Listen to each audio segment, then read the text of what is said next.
Happy international yoga day friends. మనం మన జీవితంలో ఆనందంగా ఉండడం కోసం మంచి మంచి చదువులు, ఉన్నతమైన ఉద్యోగాలు, వ్యాపారాలు ఇలా చాలానే బిజీ అయిపోతూ ఉంటాం.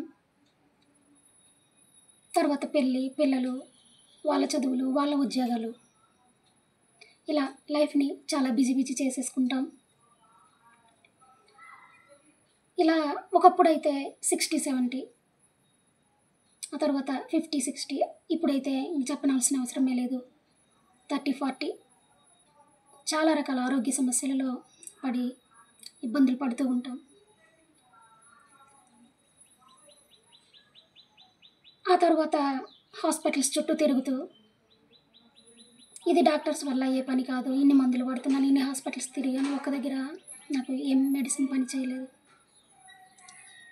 ప్రాబ్లం ఏంటో తెలియట్లేదు అని బాధపడుతూ చివరికి ఎవరో సజెస్ట్ చేస్తే యోగా సెంటర్కో, నేచురోపతి సెంటర్స్కో వెళ్ళి అప్పుడు ఫిజికల్ ఫిట్నెస్ కోసం, మెంటల్లీ పీస్ కోసం యోగాను అలవాటు చేసుకోవాలనుకుని చాలా కష్టపడుతూ ఉంటాం.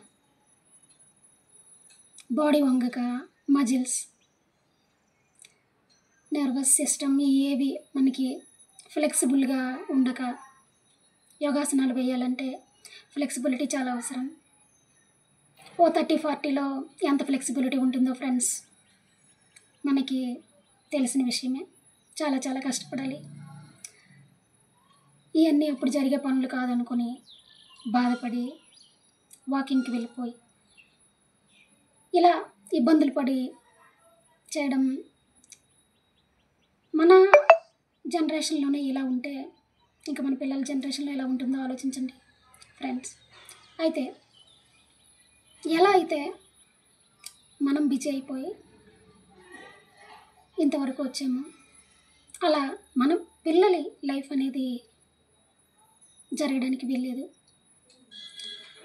వాళ్ళ లైఫ్ని మనం ఎలా అయితే వాళ్ళ డైలీ షెడ్యూల్ని ఎలా బిజీ చేసామో,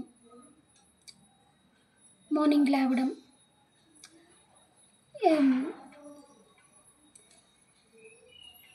వాళ్ళ పనులు చేసుకోవడం, రెడీ అవ్వడం, స్కూల్కి వెళ్ళడం, తిరిగి వచ్చాక ఎలా అయితే హోంవర్క్స్ చేయడం, ఇలా వాళ్ళ షెడ్యూల్ని మనం ఎలా అయితే తయారు చేసి విడిచిపెడతామో అందులో యోగాని ఒక భాగంగా చేసి రోజులో కనీసం ఒక అరగంట, గంట వాళ్ళకి యోగా కోసం కేటాయించి వాళ్ళ లైఫ్లో ఫ్యూచర్లో వాళ్ళు ఎటువంటి అనారోగ్య సమస్యలలో చిక్కుకోకుండా చూసుకునే బాధ్యత ప్రతి పేరెంట్కి ఉంది ఈ రోజులో.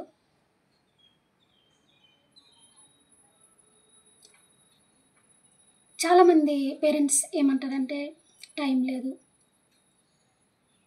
ఎక్కడ స్కూల్కి వెళ్ళి వచ్చి ట్యూషన్స్కి వెళ్ళి వీటితోనే సరిపోతుంది. ఒక్కటే ఆలోచించండి ఫ్రెండ్స్, ఆనందంగా ఉండడానికి చదువులు, ఉద్యోగాలు, ఆస్తులు ఎంత అవసరమో అంతకన్నా ముఖ్యం ఆరోగ్యం అవసరం. ఈ ఆరోగ్యం అనేది లేకుండా ఉంటే ఎంత సంపాదించినా అది ఎంతవరకు ఉపయోగపడుతుందో ఆలోచించండి. ప్రతి ఇంటిలోనూ ప్రతి పేరెంట్ ఈ అవేర్నెస్ తెచ్చుకుని పిల్లల లైఫ్ షెడ్యూల్లో డైలీ షెడ్యూల్ అంటూ ఒకటి ఉంటుంది, దానిలో ఒక గంట యోగాకి కేటాయించి వాళ్ళని యోగా సెంటర్లో పెట్టి, లేదంటే మీరు యోగా నేర్చుకొని వాళ్ళకి నేర్పించుతూ వాళ్ళ ఫ్యూచర్లో వాళ్ళు ఎటువంటి అనారోగ్య సమస్యలు చిక్కుకోకుండా చూసుకునేటట్లు ప్లాన్ చేసుకున్నట్లయితే ఫ్యూచర్లో చాలా రకాల అనారోగ్య సమస్యలను మనం అధిగమించవచ్చు, అవి రాకుండా చూసుకోవచ్చు. నమస్తే ఫ్రెండ్స్. నా ఈ మెసేజ్ మీకు నచ్చినట్లయితే హ్యాపీ ఇంటర్నేషనల్ యోగా డే అని కామెంట్ చేయండి ఫ్రెండ్స్. నా వీడియోని లైక్ చేసి, షేర్ చేసి, సబ్స్క్రైబ్ చేయండి. నమస్తే.